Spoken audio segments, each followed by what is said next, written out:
A man whose head had been completely severed was still able to move freely and even reattach it to his neck. He had sold his soul to a demon in exchange for immortality. Elsa arrived at a building marked with demonic totems and rang the doorbell. A butler answered the door. She introduced herself as Elizabeth, a maid applying for a position, though in truth, she was there because her sister Emma had gone missing inside. After some investigation, Elsa had learned that a woman named Elizabeth had secured a job at this apartment, so she bribed Elizabeth and assumed her identity to infiltrate the building. The moment she stepped inside, however, the heavy front door locked behind her. On the surface, the residence seemed perfectly pleasant. The building manager was reasonable and accommodating, and the owner of the apartment even removed his own coat to drape over Elsa's rain-soaked shoulders. But beneath the warm, harmonious facade, something was deeply wrong. Before long, Elsa was shown to her assigned room. While she was in the bathroom taking a shower, a string of words appeared on the mirror only to vanish completely by the time she stepped out. Back in the room, she felt an inexplicable unease, especially about the old, rusted ventilation duct. She dragged a chair over to inspect it, but the inside was too dark to see anything. She flicked on a lighter for a better look and recoiled in shock. She then heard laughter drifting from the hallway. She threw open the door, but the corridor was empty. One by one, the hallway lights went out. Then, in the darkness, a single light flickered on, and what Elsa didn't know was that a sinister figure was standing right behind her. By the time she turned around, it had vanished. Elsa retreated to her room and barricaded the door. Convinced the apartment was dangerous, she sat at the edge of the bed,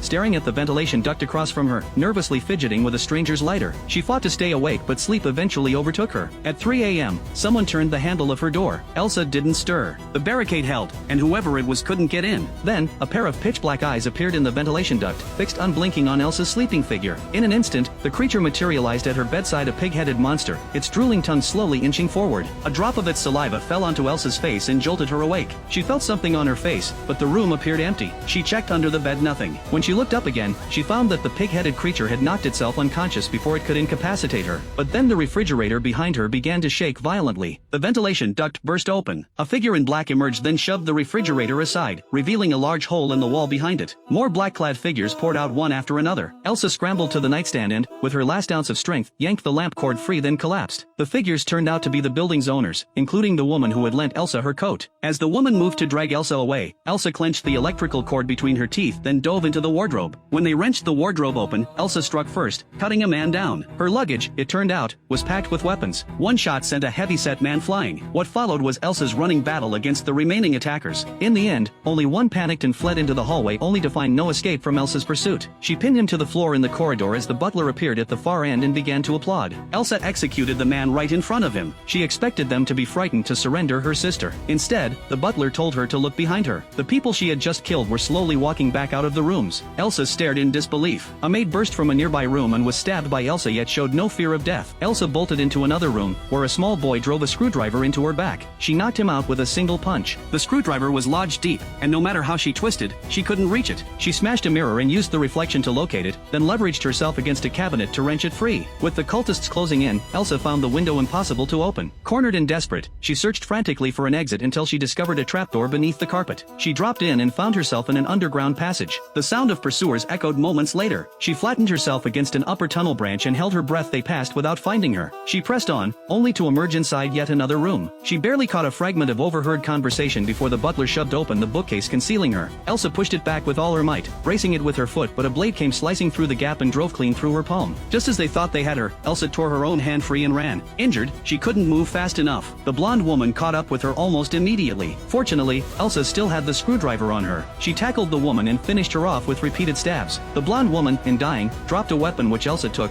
bandaged her hand with, and prepared to move on. Then the blonde woman came back to life and lunged at her again. Elsa put the new weapon to use. Still the woman refused to die. Now headless, she crawled in frantic pursuit, her ragged movements so horrifying that Elsa screamed as she ran. By luck, the headless woman veered off in the wrong direction, sightless. Elsa had barely caught her breath when a hand clamped over her mouth. A man, the one hunting her, crawled slowly past from the other side. The hand belonged to a black man who turned out to be on her side, a cult member, but one whose conscience had finally broken. He led Elsa in her escape. Elsa asked how they could be killed. He explained that as long as a person's name appeared on the list, they were unkillable. Even a headshot wouldn't work. At that moment, an eyeball pushed its way out through the blonde woman's skull and, upon spotting Elsa, silently began to follow her. Even as the two of them crawled through ventilation shafts, the tiny eye kept pace, rolling itself into a makeshift slingshot shape to keep up. Eventually, the man led Elsa to a room, Emma's room. The sisters hadn't seen each other in years. Emma was stunned to see her sister there. Elsa told her this place was a cult and that she had come to rescue her. But Emma said she already knew. Before Elsa could process that, Emma spotted the eyeball in the vent. She told her sister that this was her home now. She didn't want to leave. When she had needed her sister most, Elsa had had abandoned her. Now she had a new family here, and she was happy. Elsa punched her sister unconscious, slung her over her shoulder, and moved to escape. The man told her that every door and window in the building had been sealed. The only way out was the fire escape on the rooftop. Just then, the eyeball dropped from the vent. Elsa spotted it and crushed it in her fist, but she knew her location was already compromised. The moment a cult member opened a door, she shot 2 of them dead. She and the man fled the room before reinforcements arrived. He led Elsa toward a service elevator, then stayed behind to hold off their pursuers. Elsa carried Emma into the kitchen. Climbing down, she accidentally knocked a pan to the floor. A heavy-set man appeared at the door in an instant. As he stepped in to investigate, the 2 sisters hid beneath the counter until he kicked over every pot and pan and found them. He backed Elsa into a corner and pressed the gun barrel to her face. Then he suddenly stopped. Emma had saved her. The building's intercom crackled to life. All personnel were to arm themselves and find Elsa. The 2 sisters were to be captured at any cost. Maid after maid took up weapons and joined the hunt, along with the rest of the cult. When Elsa regained consciousness, Emma had already tied the heavy-set man up. But moments later she heard Emma scream. Elsa walked out of the kitchen and into the dining room pitch black.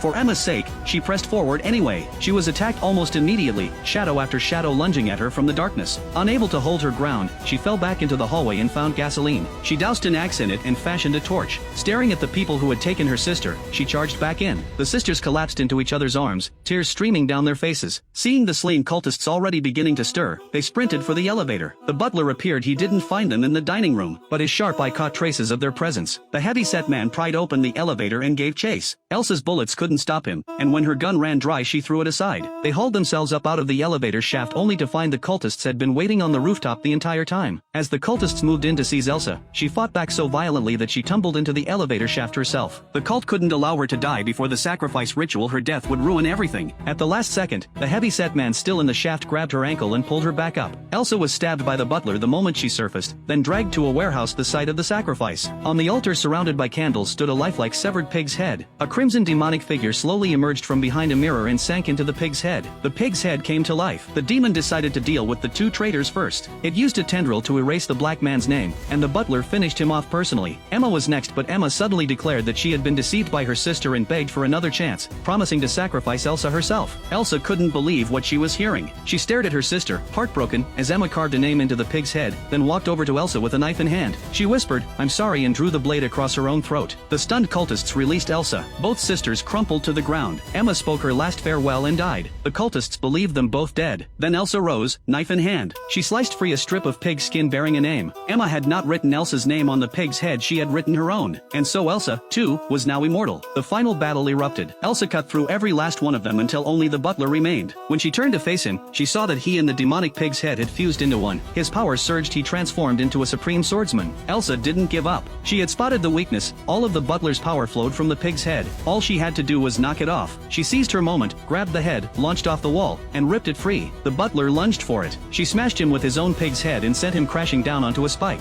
Then she turned on the pig's head itself. She drove her knife through it, doused it in gasoline, and held the lighter to it. Flames roared. On the burning pig's head, the inscribed names vanished one by one, and as each name was destroyed, each immortal cultist became mortal once more. Elsa threw open the warehouse doors and kicked the burning head out into the open. The pig's head, screaming as it blazed, drifted past the assembled cultists, plunged down the elevator shaft, and exploded into fragments. Elsa walked out of that wretched building with her sister's body in her arms, head held high. Then Emma opened her eyes. Elsa had taken the strip of pig skin bearing her own name and changed it to Emma's. Her sister was immortal now too.